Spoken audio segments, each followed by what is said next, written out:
So today what we're looking at is how to roll pistol cartridges. Now before we roll pistol cartridges, before we show you how to do it, the question I have is how do we reload our pistols in the field? There are three primary ways of reloading our pistols in a reenacting field of battle. Either A, you bring an extra cylinder that's already preloaded and you swap out the cylinders.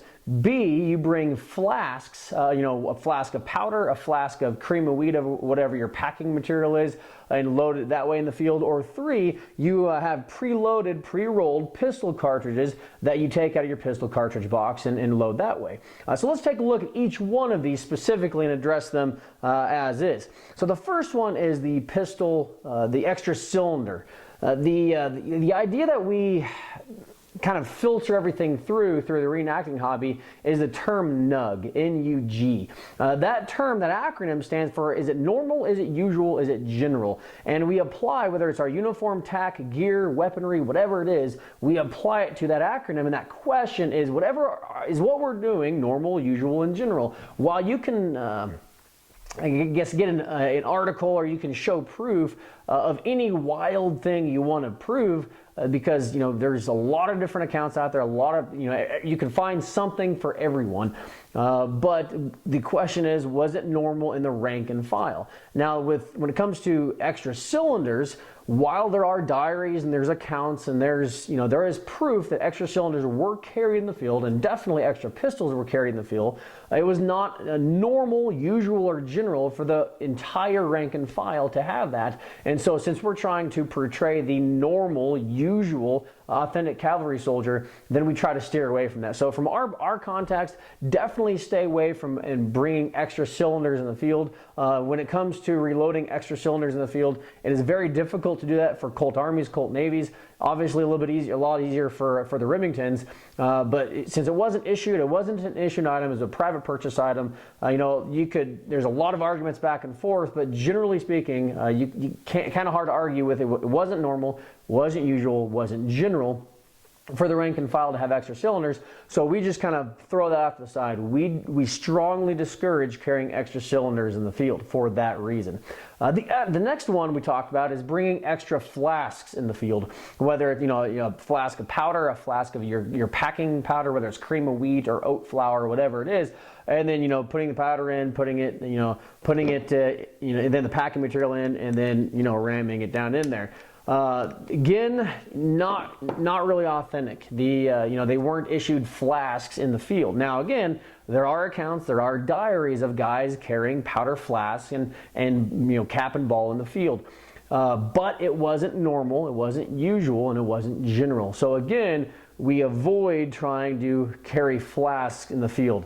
Not saying we haven't done it. There's certain events we go to that we actually do it that way. But when we can, we avoid bringing extra cylinders. We avoid bringing extra flasks in the field, because neither one of those was not normal, usual, or general. Now, as far as a flask thing is concerned, that adds a dangerous aspect as well. A lot of reenactments do not allow extra flask of powder to be brought in the field.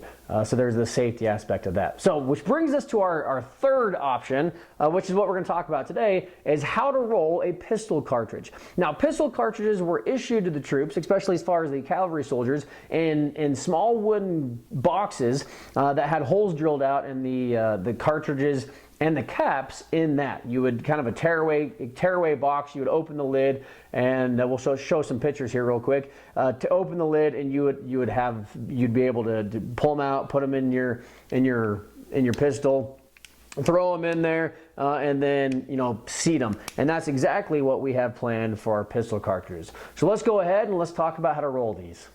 So the first step in reloading these pistol cartridges is to find a mold or a die that you can actually form your cartridge out of. What I have here is actually a kind of a homemade epoxy roll that I actually stuck in. I made a mold of the inside of a cylinder, filled it with epoxy, and screwed the screw or this bolt down in there. And what that does is that gives you a good, I guess, a good depth. I have it marked right there how far deep to go. But if you don't have something like this, when I first started, I used a pin like this and just marked where how far deep it went. and I knew how far to roll my paper cartridge. So whether you use something like this or something like this, your mold is one of the first important things to do here. So once we have a mold, whether you use a pin like that or you have a mold like this is where you start from.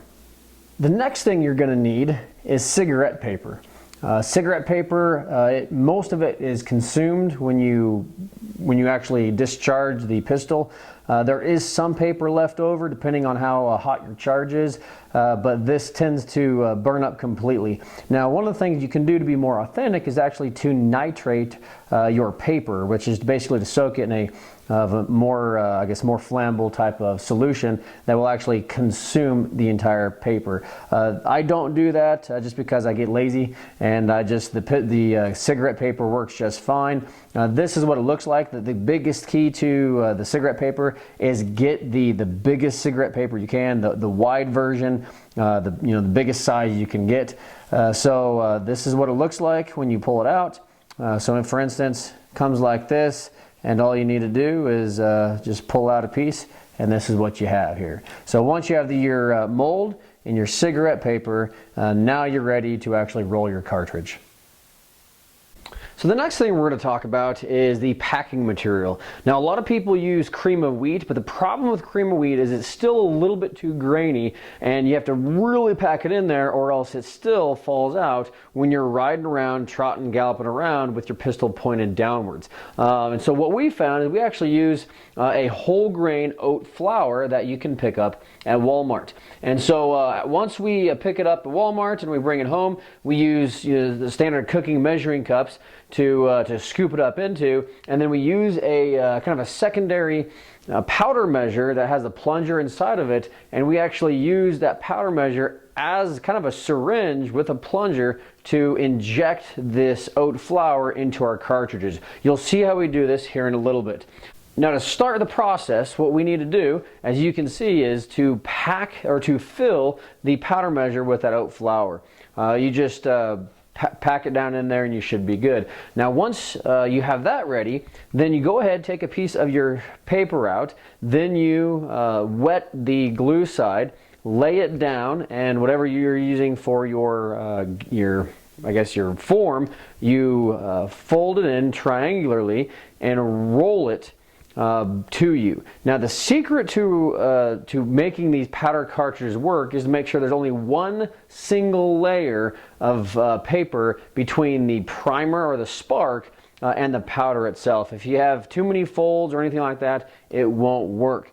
So again, what you're going to see is you lay it down, you wet the glue, and then you roll it on a diagonal plane back towards you.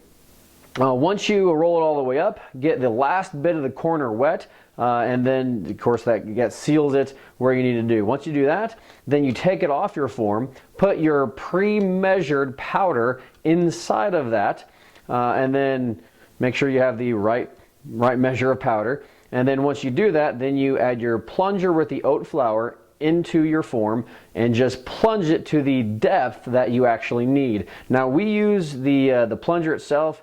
It has a mark on it on how deep we need to go. We hold it up to that, as you can see, and just make sure it's the right depth. Then after that, then we go ahead and just a little bit of glue on the outside, and after that we just pinch it and twist it to where it just looks like a twisted tail like that. And once you're done, make sure again you have the right depth, the right length of your cartridge of powder and flour, and you're good to go.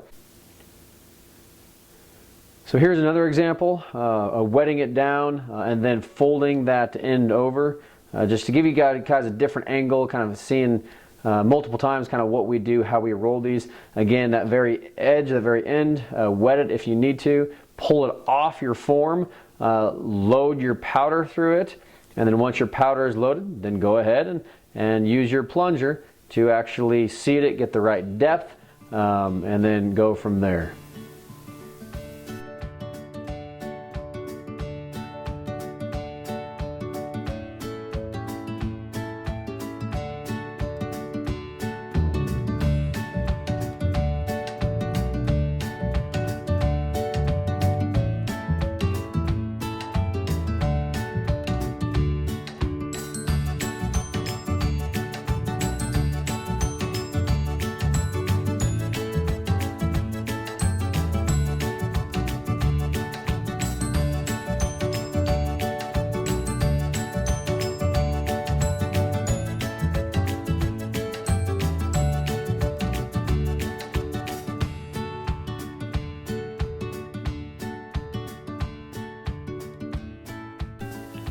Now, one of the things you'll have to do is when your plunger gets out of oat flour, again, pack it, repack it full. You draw the plunger all the way up and just kind of fill it by pressing it down into that measuring cup of oat flour. And then once you have that, again, you just go right back to it. Go ahead and wet the cigarette paper, fold it in a triangular fashion back towards you, folding that end up into itself to where there's only one layer of paper between the primer hole or flash hole, the spark, and the powder itself. Again, make sure everything's straight and form. Wet the corner of that piece of paper and then pull it right off your form. Again, charge it with the pre-measured powder charge. And once you have that, then again, you use your plunger to make sure you have the right amount of oat flour, which again, the importance of that is it acts as a compacting agent that keeps the powder nice and tight, gives you that nice concussion when your pistol goes off.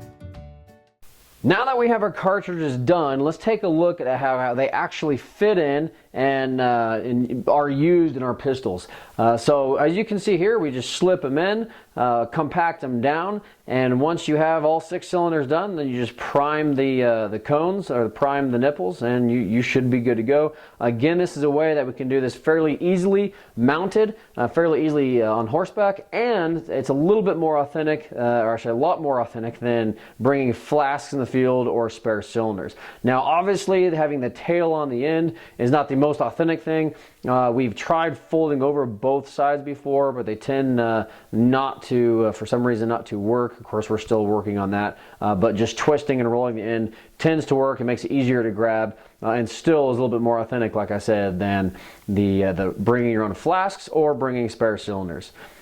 And there we have it. We've learned how to roll the pistol cartridges using the paper method, a little bit more authentic method. Again, I challenge everyone to try and increase their authenticity with their cavalry or even an infantry impression, especially for an officer's impression. Instead of using flasks or anything like that, or bringing spare cylinders, which definitely was not NUG, again, normal, usual, or general, try to increase your impression and improve your impression by using these paper cartridges. I'm sure there's a lot of different ways you can improve on these. This is just something quick and easy that we use before reenactments. I hope you enjoyed it. Sorry for the length of this video, a little bit longer than most of our other videos, but it is a little bit more more entailed and detailed. And we want to make sure that you guys understood how to roll these cartridges. So again, not too complex. Once you get going, it's within an hour or so you can easily pump out 50 cartridges, more than what you'll need for a reenactment anyways. So I hope you enjoyed this. Again, like us on Facebook, visit our website at the 11th-ohio-cavalry.com, and subscribe to our YouTube channel, and we look forward to seeing you next week on the 11th OVC.